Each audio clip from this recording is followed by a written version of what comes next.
Going to get in the examination on the disarticulated upper limb. Okay, and here you can find this muscle is the pectoralis major, this one is pectoralis minor. They don't usually tie these two. Then this is deltoid, very commonly tied. Read everything about it. When you read a muscle, read origin, insertion, no supply, action. Blood supply is given in some books, but don't read that for the PCT. Okay, they are not supposed to have blood supply in the PCT. Next thing, here they ask a very common question: what is the clinical or applied importance? Okay, that is intramuscular injection. Intramuscular injection is given in the deltoid. Okay, then in the muscle, when you read, never forget to read the north-southward action, because that is usually shorter to answer and asks a side question. But if there are other shorter answers, like for deltoid, the insertion is into deltoid tuberosity, so that can be asked as a side question. So be a bit sharp and read like that for better marks. Now, what you see over here, these two can be, this is scapula, so costal surface. Here you get serratus anterior. See, it is only attached to the medial border of scapula on the costal surface. Rest part is free. Rest part is free. Okay. So this is serratus anterior. Okay. And this one is subscapularis. That is attached throughout to subscapular fossa. This one is subscapularis. Either of the two can be tied, and never forget for your life that serratus anterior supplied by long thoracic nerve of vein. That is actually many objective questions, many spottings. Okay. Then over here you find a lot of muscles: supraspinatus, infraspinatus. Here levator scapulae, rhomboideus minor, rhomboideus major. But these things are not very commonly tied. Okay. Then you go to the front of the arm where many things can be tied. First the muscle. The muscles are biceps, brachialis, coracobrachialis. Okay. So see, this is the biceps muscle. Bi means two. Here you can find two heads. Long head, short head. See, the long head is lateral. Remember like this. Is it to recapitulate the exam? L for L, long head is lateral. Okay. And the short head is medial. And nearby the short head, you get a very small muscle, coracobrachialis, which is pierced by this nerve. This is musculocutaneous. Okay. So identified coracobrachialis because it is pierced by musculocutaneous nerve. You identify musculocutaneous nerve because it pierces coracobrachialis. Okay. They help in the identification of one another. Okay. Then over here, you can find this thing. You can see here. That is the artery. If they tie it here, it is brachial artery. If they tie it above, it is axillary artery. Okay. So if they tie it above here, it becomes axillary artery. So in brachial artery, what are the side questions? Is the name of the branches, and always remember the terminal branches: radial artery, ulnar artery. Okay.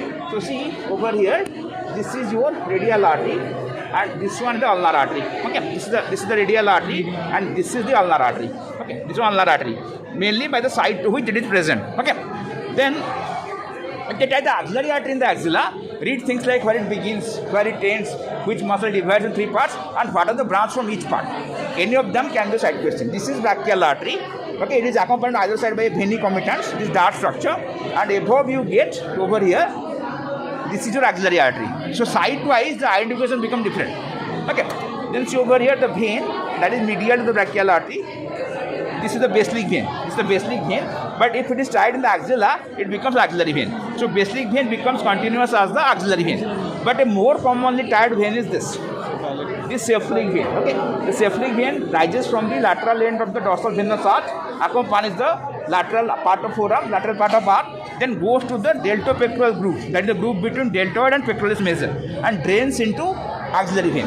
This fact that the basilic vein is continuous upwards as axillary vein, and the cephalic vein ends or drains into the axillary vein is asked in many ways in the exam. Okay. So next thing is the nerves. We have finished the next, before we go to nerves, just find the third muscle, brachialis. So if this is biceps, okay, deep to it we get brachialis. So if you lift the biceps, what you get underneath is brachialis. Okay. Everything can be asked about the muscle, but the more common side question is what is the nerve supply? Two nerves supply, radial and musculocutaneous. That is why it is commonly asked as a side question. It is nerve supply.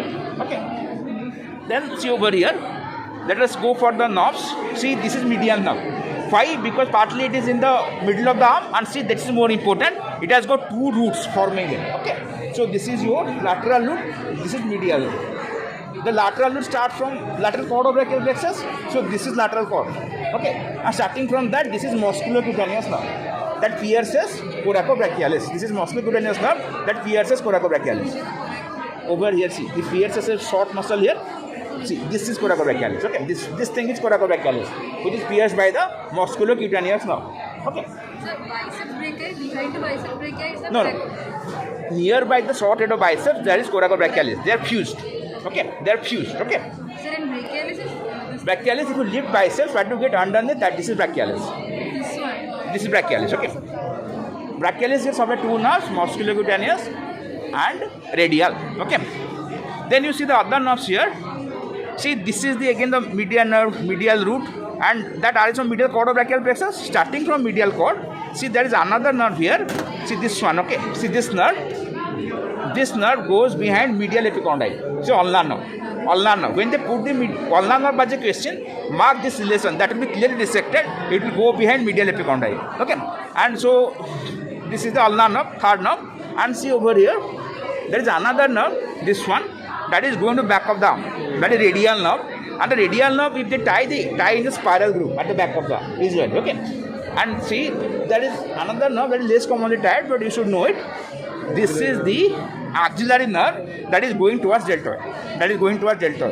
If they tie the median nerve, usual side question is root value C5 to T1. If they tie the ulnar nerve, usual side question is root value C7, C8, T1. Don't make C8, T1. It's C7, C8, T1. Okay. If they tie the musculocutaneous nerve, they ask what is supplied by it. BBC, biceps, brachialis, coracobrachialis, and it gives rise to lateral collateral number forearm. Okay. Then, if they tie the musculocutaneous nerve, they ask what is supplies. BBC, biceps, brachialis, coracobrachialis, and it gives rise to lateral cutaneous nerve of forearm. Musculocutaneous, that is why the name. Okay. Then, if they tie the axillary nerve, they usually ask which muscles are supplied by it. That is two muscles, deltoid and teres minor. Usually people like deltoid, forget about teres minor. Okay.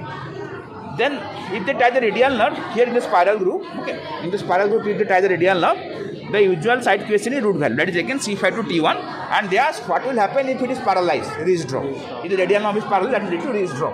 Okay. Then wrist draw. So here in the front of the many things can be tied. These five nerves, these three muscles, okay, and but coracobrachialis is usually clumsy, so may not be tied, and these vessels, artery and vein, these things can be tied here. Okay. Then we go to the back of the arm, where see this is the triceps here, three heads, long head, lateral head, medial head. This is the long head. The head that is caught is lateral head. Okay, and you can see here the contents of the spiral groove. This is radial nerve. This is profunda brachii vessel. Okay, so above the spiral groove arises lateral head of the triceps. Below the spiral groove, this deep head is medial head. And when they tie the triceps, they usually tie here, so that the answer is triceps. They won't expect a single head as the answer to the spotting. The usual answer is triceps. Okay, and they can tie the radial nerve here. They can either tie triceps or the radial nerve. Okay. Then we so yes. See, this is long head, this is lateral head, this is medial head. Okay. So next we go to the cubital fossa. You know the boundary. Medially, this muscle is pronator teres. See, only this much is pronator teres. That gets ended in the middle of the forearm. It doesn't prolong below. Okay. Then laterally, you get this is brachioradialis. This muscle brachioradialis, base formed by the imaginal line joining two epicondyles, affected by the convergence of the two borders, medial and lateral. The contents you can very well tell here. MBBR, median nerve. Okay. Then this thing is your brachial artery. Then this is tendinobiceps. And over here you see this is superficial branch of radial nerve. But you can find here, this is the trunk of the radial nerve that gives two branches, superficial branch and deep branch. Deep branch enters a muscle that is supinator. Okay. And over here, this can be tied. Medial cubital vein, which connects the basilic vein and cephalic vein. And if they tie it, they usually ask what is its utility, clinical importance, applied importance. Here, either you can introduce some medication intravenously or you can draw blood. You can take out blood or introduce some intravenous medication. That is the importance of the medial cubital vein. That is on the roof of the cubital fossa. Okay. Then we go into the front of the forearm where you get five superficial muscle. That is pointer teres, flexor carpi radialis, palmaris longus, flexor detrons superficialis, and flexor carpi ulnaris. Okay. So see over here. How to get pronator teres? Go to the cubital fossa, find its medial boundary. See, this much muscle is only pronator teres. Okay, and it ends in the middle of the forearm. It is short muscle.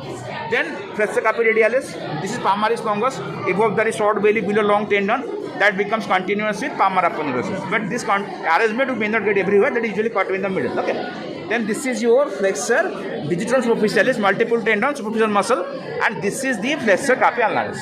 Okay, carpi ulnaris. Then the deep muscle, this one. Okay, this flat muscle. Then you see over here, this is the profundus, flexor, retroprofundus, multiple tendons, deep muscle. And see over here, this tendon is flexor pollicis longus, because if I am pulling it, the thumb is getting flexed. Okay. And see, this band-like muscle is pronator quadratus. Okay. And see over here, this is the interosseous membrane. Okay. In front of that, this is the anterior nerve with thin white thread-like structure. And this black structure is this stump is anterior vessel. Okay. So see over here, this is the interosseous membrane, the membrane-like structure. In front of that, the thread-like structure is anterior nerve, and this black structure is anterior arterial vessel, whatever you call it. Okay. Now, what they can tie here, pronator teres quadratus, or they can sometimes say brachioradialis if the examiner is strict. And these three things may be tied: anterior artery, anterior nerve, and interosseous membrane. If the interosseous membrane is tied, they ask this common side question: what are its functions? First thing, it connects radius with ulna. Second thing, it transmits weight. Third thing, it will give attachment to deep muscles of forearm. Or what is the direction of its fiber? Like you put your hand in a trouser pocket, downward, forward, medially. Okay.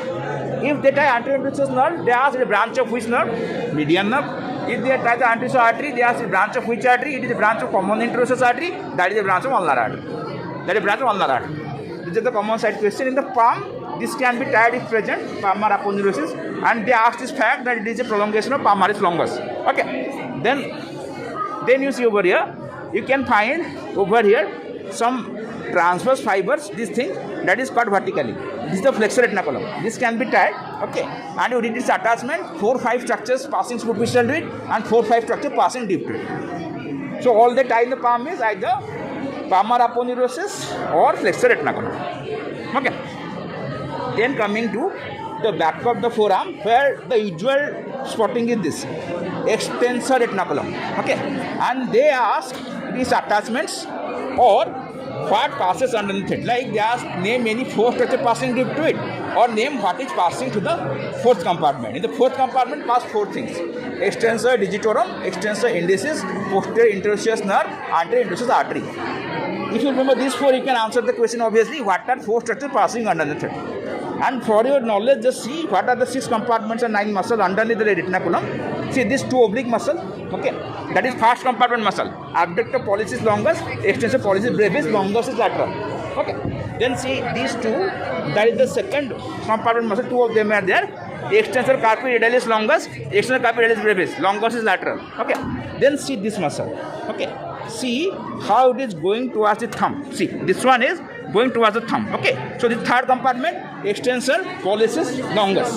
Then see this tendon that is going towards the index finger. Okay, so this will be your extensor indicis, and this is the extensor digitorum nearby.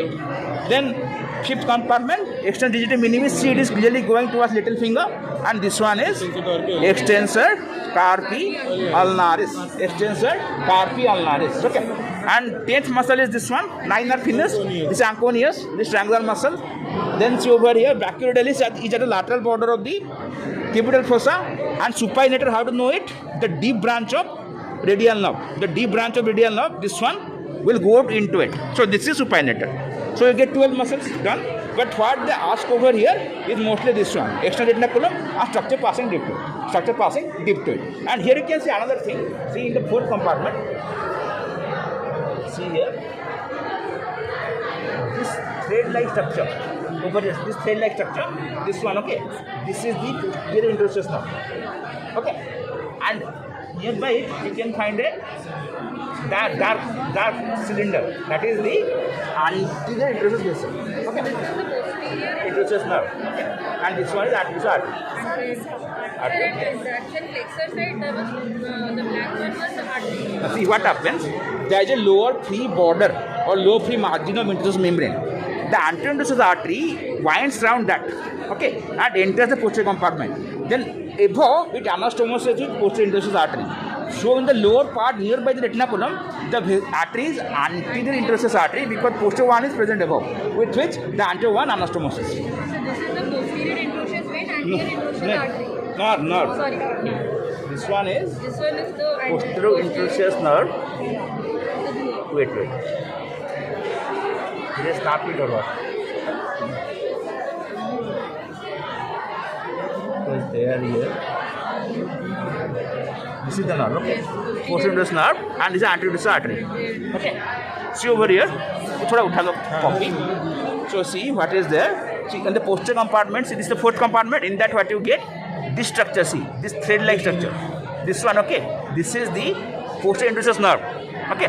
And nearby it you find a black stump. That is the anterior interosseous artery. Because see, ideally posterior interosseous artery is for the back, anterior for the front. But what happens in the lower part of the forearm, there is a free border of the interosseous membrane, round which the anterior interosseous artery makes a hook and enters into posterior compartment. Up above, it anastomoses with posterior interosseous artery. So on the lower part near the retinaculum, the artery is anterior interosseous artery. Sir एक बार ये sir आगे होगा frontal corticals के ऊपर anterior interosseous artery और anterior interosseous nerve और पीछे posterior interosseous nerve and anterior interosseous artery. Yes. Okay. Now for the bones, see clavicle, scapula, humerus, radius are very important. Ulna is asked a bit less commonly. Carpal bones are not asked. Okay. In the bone, the first question is tell the name of the bone and determine its side. For which there is 1 mark. If you make the determinants of the side wrong, everything is 0. Okay. Even if you answer the side question correctly. For the side question, they paint some area and ask what is attached to it. So for the scapula, what they usually paint? Tip of coracoid process, supraglenoid tubercle, infraglenoid tubercle, or the attachment of serratus anterior. Usual thing, not that they cannot put other thing. Then in the humerus, they paint the lesser tubercle, the greater tubercle, or they paint the attachment of deltoid and deltoid tuberosity, or the attachment of coracoid bicalis, okay, or common flexor origin, common extensor origin, or the attachment of brachioradialis, or the attachment of pronator teres. This can be usual things. They paint. In the radius, they paint the radial tuberosity, where there is some biceps, or they may paint the attachment of pronator teres. Likewise, pronator quadratus attachment can be painted on the radius. In the ulna, they paint the ulnar tuberosity, where brachialis is attached, or superior surface of olecranon, where triceps is attached, or on the medial border of coronoid, where 3 muscles are there, FPF, flexor detrans superficialis, pronator teres, flexor pollicis longus, or the supinator crest and the area in front of it from which begins supinator. So these are the usual things that is asked in the ulna. Okay. Finished.